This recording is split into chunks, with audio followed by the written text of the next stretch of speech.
One summer morning in 1967, a battered American ship pulled into the port of Valletta. 6 days earlier, on the 8th of June, the USS LIberty had been attacked. A torpedo had blown a huge hole in the ship's side, leaving her lower decks flooded. Everybody in the space that I worked in died, except me. Lost too was some of America's most sensitive electronic intelligence equipment, because the LIberty was a spy ship. The LIberty should not have been there. It was no enemy that tried to sink the LIberty. It was America's ally, Israel, then fighting its Arab neighbors in the Six-Day War.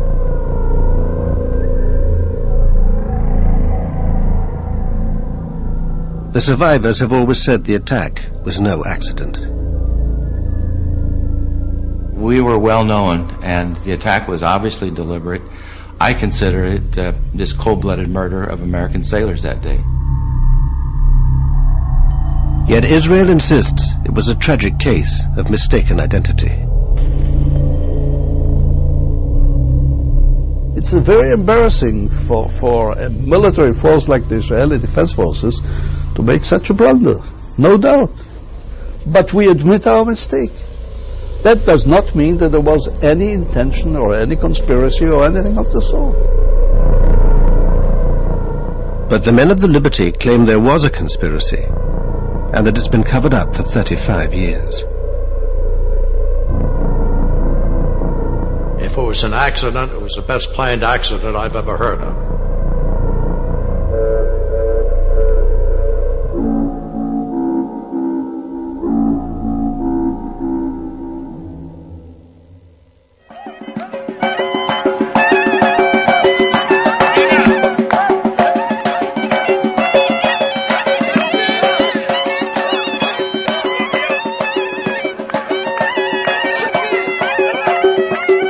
If Jews today can gather at their holiest site, the Wailing Wall, it's because the Six-Day War brought them control of Jerusalem's old city.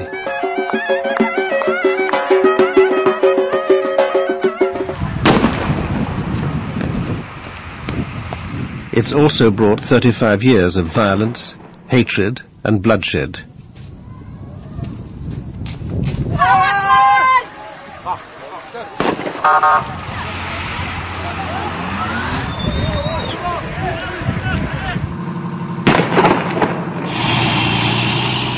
Since 1967, Israel has become the dominant power in the Middle East, thanks to its alliance with the US.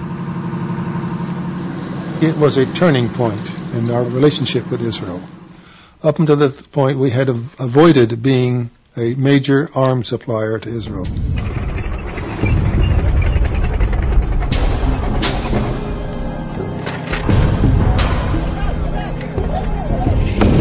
Paradoxically, the security of Israel became one of our strategic objectives, which it had never been in the past.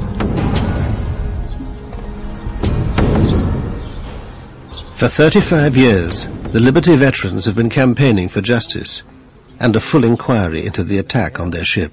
We need you because it's what keeps us going. We can't do the things we want to do without your help. We have never learned why it happened that day, why the ravage of war came in our way. We lost our husbands, sons, and friends, and there is no hope our hearts will mend. Oh, the liberty. For many young men in mid-60s America, joining the Navy was a good alternative to Army service.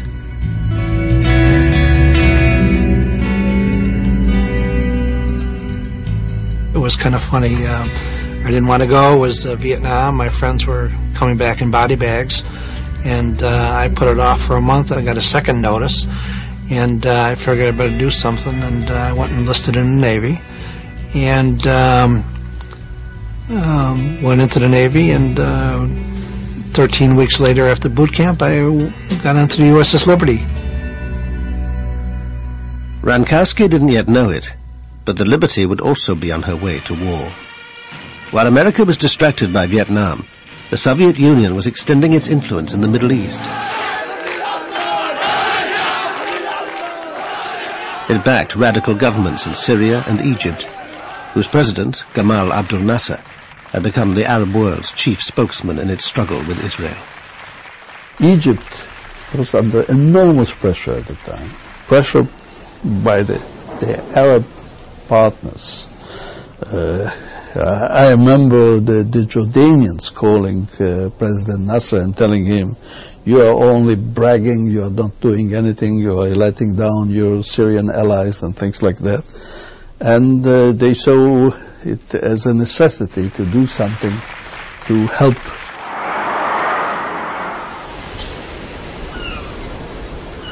Meanwhile, the USS Liberty had crossed the Atlantic and put in at the West African port of Abidjan. Some of the sailors were on leave and busy with their home movie cameras.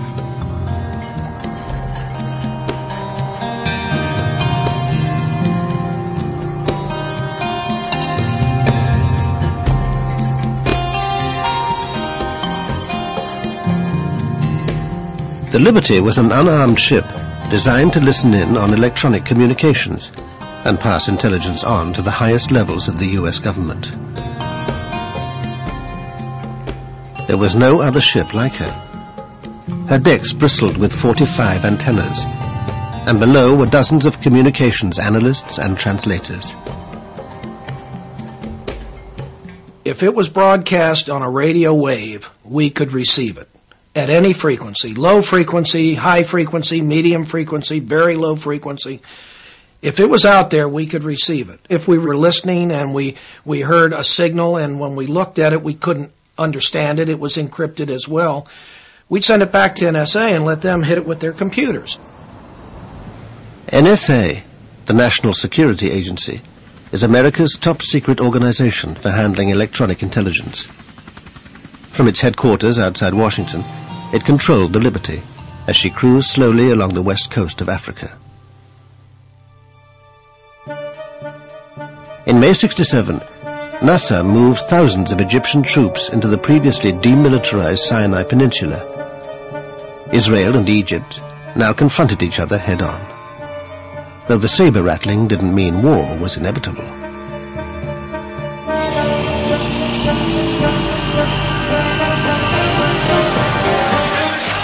Then Nasser raised the stakes. He closed the Straits of Tiran, cutting off the Israeli port of Eilat. Israel saw this as an act of war and began to mobilize. In fact, Hawks and the Israeli government had been waiting for a showdown with the Arabs. Both sides now prepared for war. Soon to be caught up in this was the USS Liberty. Her commander, William L. McGonigal, had been in the Navy since World War II. The crew included highly trained code breakers and radio experts, like Dave Lewis.